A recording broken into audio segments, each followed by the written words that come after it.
Thank you. It is my distinct honor to introduce you to a member of the administration that has been strong and vocal supporter of law enforcement and a person who understands the mission and value of the high-intensity drug trafficking area, better known as HIDTA. Across the nation, the HIDTA program excels at fostering strategic partnerships and bringing together law enforcement at all levels, federal, state, and local. HIDTA also serves as a launching pad for innovative approaches to combat drug trafficking. As Senior Counselor to the President, Kellyanne Conway calls upon her impressive background and experience to offer guidance in addressing the dominant issues facing our nation. Ms. Conway has taken a lead role to the President's response to the opioid epidemic. The HIDTA program is proud to work alongside her to save lives. As chair of the National HIDTA Directors Committee, please accept my sincerest gratitude for all you do for the HIDTA program and the law enforcement community. Thank you. Ladies and gentlemen, Ms. Kellyanne Conway.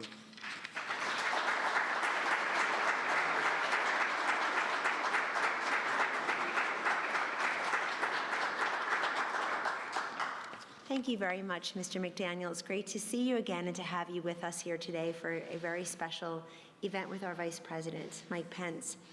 I met Mr. McDaniel and some of the other people in attendance today last year in Atlanta when I had the opportunity and really the great pleasure and privilege to address you directly in a private setting and thank you on behalf of the President, the Vice President, and the administration for all the frontline work that you do every single day to keep us safe.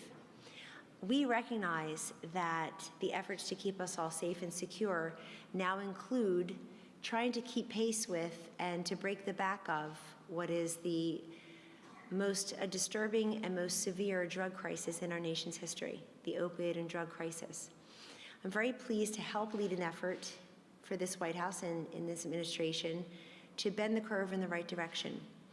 You're now more likely to die from a drug overdose than a car accident in this country. And we've all heard the numbers, but I'm very happy to report to you, through a lot of your great efforts, we are starting to see the numbers go in the other direction in terms of less prescribing, less over-prescribing, I should say, more education for Americans to know how harmful someone else's legal prescription can be for them. People are becoming conversant in their everyday lexicon with words like Narcan and naloxone and fentanyl. And so that's all a great achievement. And in this administration, you are more recognized, more deeply respected, and you are better resourced. And you deserve nothing less than that. So I thank you on behalf of all of us, but I'd like to also say a few things about your work and how we're here to continue to partner with you. Law enforcement and HIDTA play a very important role, obviously, in stopping human trafficking, sex trafficking, and obviously the flow of drugs in our communities. So Mr. McDaniel is in Houston. He's in a border state. But this is everybody's business because securing our southern border means that we're stopping the flow of these illicit drugs into all of our communities. And I can tell you, I travel on behalf of the White House and on this issue frequently. There is no community in our nation that's been spared, none.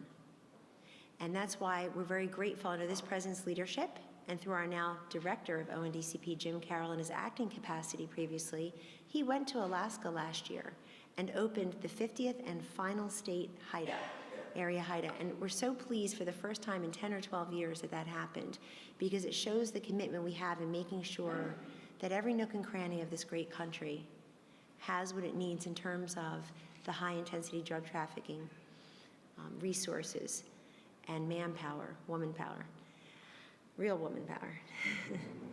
We recognize, though, in your capacity in interdicting and surveilling and detecting and analyzing and handling illicit and legal drugs like fentanyl increasingly, you're putting your health and your lives at risk. But I also want to note your great work in the other two of the three prongs in our opioid and drug demand crisis efforts. So certainly law enforcement interdiction, but also prevention education. There you are, groups like PARI, who I believe are represented here today, trying to educate people about the harm of illicit drug use, going into the schools, having community-based programs, and making sure that the people you see every day in your communities and your regions understand the risks that entail in using these illicit drugs.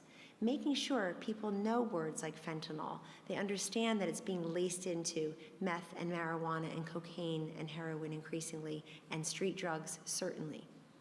You're also on the front lines of healthcare, the treatment and recovery. I meet so many law enforcement officers who say, I never thought I'd be talking to health professionals every day or becoming one myself. And indeed you are, because often you are providing that warm handoff from somebody who is overdosing and needs professional healthcare help, access to healthcare. And thank you very much for doing that, because I've been to these fire stations. The President and First Lady visited one in Manchester, New Hampshire last March and saw firsthand how some of our fire stations are converting a good piece of their space to combat drug overdoses, because in many communities, including your own, you're far less likely to be called to a drug overdose than to a fire, for example, in our fire stations. So we recognize that you are on the front lines, certainly of the drug interdiction and trafficking aspect, but also now increasingly recovery and treatment and increasingly prevention and education, and we want to thank you for all of those. You also are serving the 731 drug-free communities, and we had a wonderful event here at the White House where the President announced the highest amount of money and greatest number of recipients ever in our drug-free community grant program in the nation's history. So thank you very much for being a part of that as well. The efforts are integral to a stronger, healthier, more vibrant, safe, and secure America. Our President and our First Lady, Mrs. Melania Trump, truly work on the front lines of this issue every single day. This is a legacy issue for our administration, and they are committed. And I'm about to introduce to you someone else who is on the front lines of tackling the opioid and drug demand, drug supply crisis for our nation. And before I do introduce to you this very special American patriot, I want to tell you that he is not the only Pence who's involved in combating the drug crisis in our nation. Our Second Lady of the United States, Mrs. Karen Pence, is increasingly involved as well. I had the great honor of accompanying Mrs. Pence, our Second Lady, to Indiana last fall, along with our Surgeon General, Dr. Jerome Adams, and our Secretary of Labor, Alex Acosta. We went to a company called Belden Industries, very successful manufacturing company.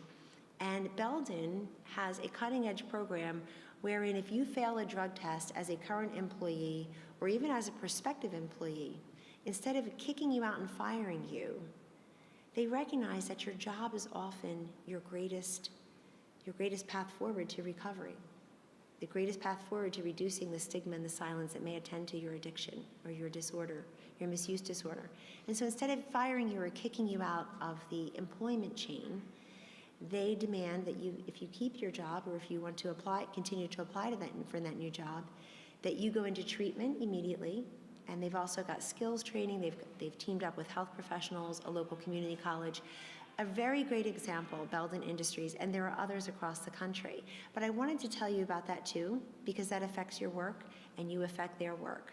And it shows you the whole of government, whole of person approach that this administration has taken in combating the drug demand and opioid abuse, certainly increasingly fentanyl crisis that we have in this nation. Last Friday, the President held a roundtable in the Cabinet Room. The Secretary of Homeland Security, his senior advisor, and Ivanka Trump. I happen to have the privilege of participating, but we heard firsthand the statistics and the anecdotes on human trafficking and sex trafficking. This is not a manufactured crisis. Those are real women, real young girls, and increasingly boys. And I'm about to introduce to you a man who has, in 12 years in the Congress, as governor of the state of Indiana, as a public servant of decades, and now the Vice President of the United States, knows firsthand and has been leading the White House's negotiations and effort to make sure that we have a safe and legal immigration policy that has as its centerpiece securing our southern border for many reasons, but a big one certainly is to help you do your work in stopping the flow of illicit drugs and human trafficking into our communities, Ladies and gentlemen, it's always an honor to have among us and for me to introduce the Vice President of the United States, Mike Pence.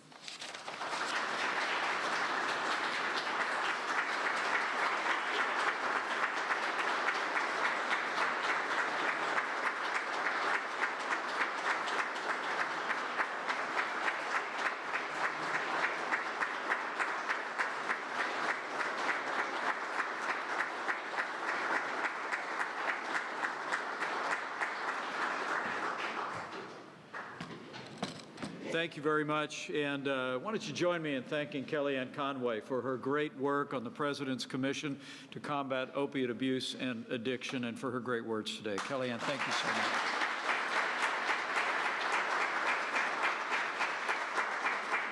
It's an honor to be with all of you today. Director McDaniel, thank you also for your remarks and your outstanding leadership.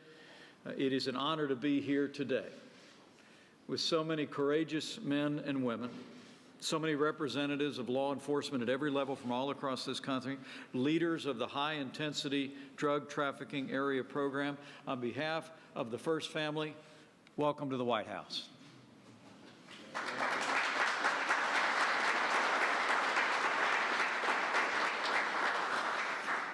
And while I get started, let me bring greetings from a friend of mine. We just finished up a meeting. It accounts for a little bit of my delay today. But I have to tell you, I sure do hope you all know what people who wear the uniform of law enforcement, I think, know all across this country. You have a champion in the 45th President of the United States of America, and I bring greetings and gratitude from President Donald Trump.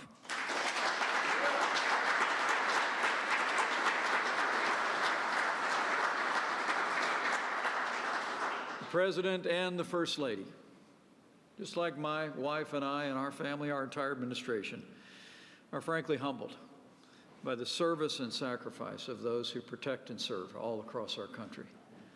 And in fact, First Lady Melania Trump today spoke to Community Anti-Drug Coalition of America and is actually visiting the Office of National Drug Policy today. It is a commitment of our First Family. I can assure you it is a commitment of our family. And I know it's a commitment that your family lives out each and every day. And we hope you'll convey our deep thanks to them as well. You know, my uncle was a police officer. I grew up traveling from the small town in southern Indiana where my family lived to go up to my dad's old hometown in Chicago. And I'll never forget the times that we were there and my uncle would put on his uniform and head out, and me and my 3 brothers and 2 sisters would always be so inspired. You know, you have no ordinary job. The truth of the matter is when you put on that uniform every day and you head out, you and your families know what the stakes are.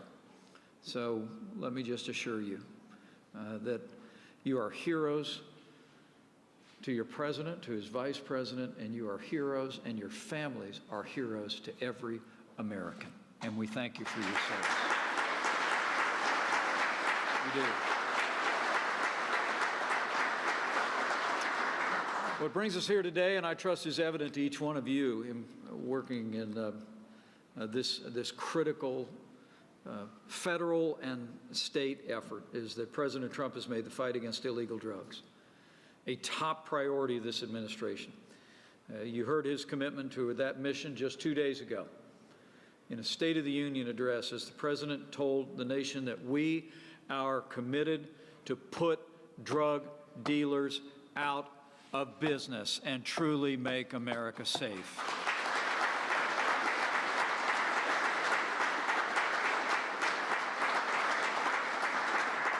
And for more than 30 years, all of you involved in the high-intensity drug trafficking area program, HIDTA for short, have played a critical role in the fight against drug trafficking. You target places where the drug crisis is at its worst.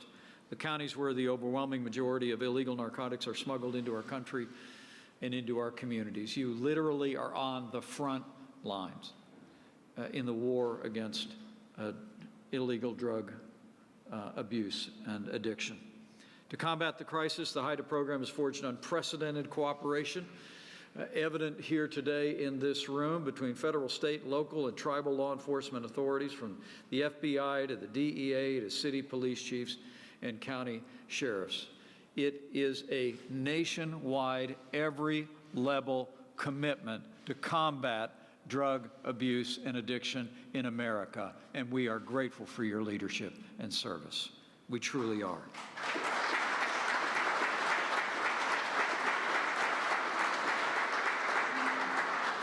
You know, there's no program like it anywhere in America. You share information, best practices with one another. You stand shoulder to shoulder to arrest smugglers, shut down manufacturers, get the deadliest substances off our streets. We all know the statistics of the heartbreak, the loss of life, and devastated families from drug abuse and addiction and the nefarious drug trade in this country. But you're also responsible every day for the stories that never happened, the drugs that never got to the streets, the families that were never shattered. And I want you all to know that the American people, this president and our administration understand that and are grateful for it. Today, this program is active in 29 key regions around the country, spread across all 50 states. From the southwest border to Appalachia, more than 21,000 law enforcement personnel are working every day to fight gangs, cartels, drug runners, large and small. Our administration has created the first new HIDTA initiative in 17 years when we brought this critical program to Alaska. We are growing a program that is winning in the fight against drug abuse and addiction in America.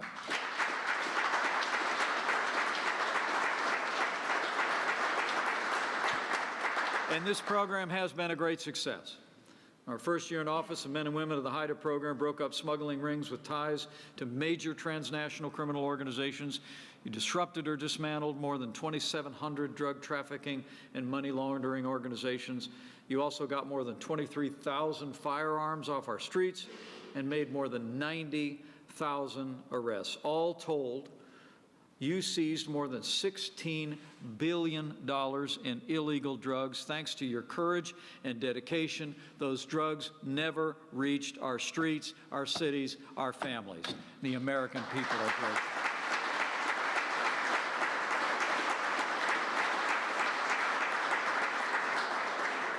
You know, when I was governor of the state of Indiana, I put a special emphasis, as the president has, nationwide on the scourge of opiate abuse and addiction. I've sat with families at kitchen tables where there's an empty chair. I've heard the stories.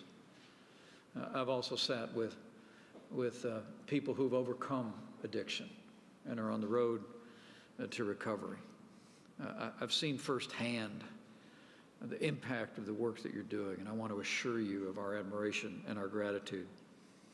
These statistics are easy to breeze over, but you all look into the eyes of people that have been victimized by this nefarious trade, by the drug cartels, by drug dealers, and those who would profit from selling these poisons to our children, our families, shattering communities. The progress we've made, though, I think is better understood in individual stories, in individual lives. And you all have been saving lives, and you've been changing lives. And we've been making progress. The progress is a result of your leadership and your courage. And I believe it's also a result of our president's commitment to you and to your mission.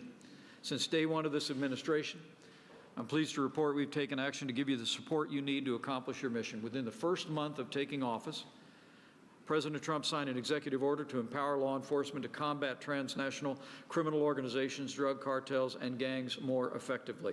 He signed into law the historic opioid bill that enables law enforcement to combat the opioid crisis as never before. He's taken action and signed legislation to combat the terrible reality of human trafficking that so often follows a similar path of drug smuggling. And this president has not only been giving you the resources, but after challenging years for those in the uniform of the United States, this president and this administration have given the men and women of law enforcement the respect that you deserve every single day, and we always will.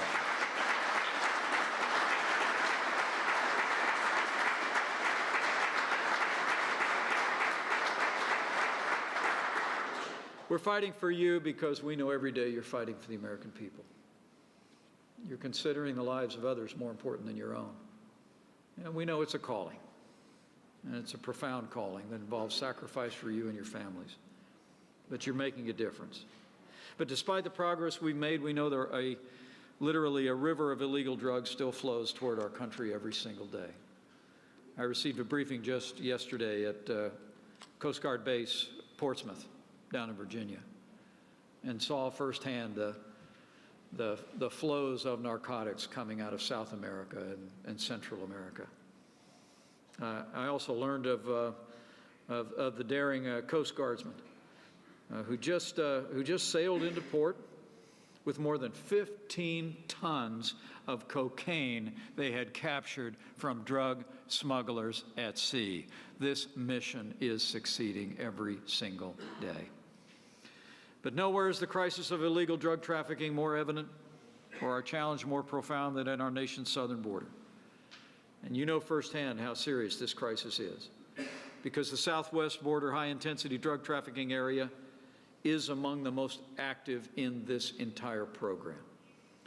Last year, Customs and Border Protection seized more than 827,000 pounds of illegal drugs entering our country at our southern border. And that's just the drugs that they found. Mexican and Central American drug cartels, as you well know, are the main wholesale provider of drugs to street gangs and dealers across America. And their deadly trade brings suffering and devastation to families and communities across this nation. As the President said on Tuesday night, tens of thousands of innocent Americans are killed by lethal drugs that cross our border and flood into our cities. 300 Americans die every week from heroin, more than 90% of which comes across our southern border. And all told, across the nation, as you know, at the front of this fight, more than 200 people lose their lives to drug overdose every single day. Our hearts grieve for the loss of so many innocent lives. They break for the families that have been left behind. We honor them by remembering them, but we also honor them by redoubling our commitment to secure our border and bring justice to those who would profit from their suffering.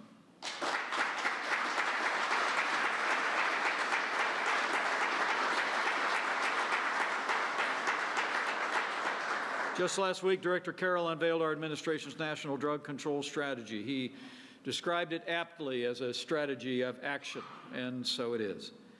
That strategy lays out our comprehensive plan to combat illegal drug use and drug smuggling, and the high-intensity drug trafficking area program is essential to our efforts. We believe in combining the capabilities of the federal government and the expertise of local law enforcement. It's a powerful combination, and you can be confident of our continued support. We'll also make new and renewed investments in law enforcement at every level, as President Trump renewed his call for Congress to enact stronger drug protection at our ports and when it comes to the southern border. As Congress is involved in negotiations even at this very hour, let me assure you, we will not rest or relent until we have the technology, the personnel, and the barriers required to secure our southern border. We will build that wall one way or another.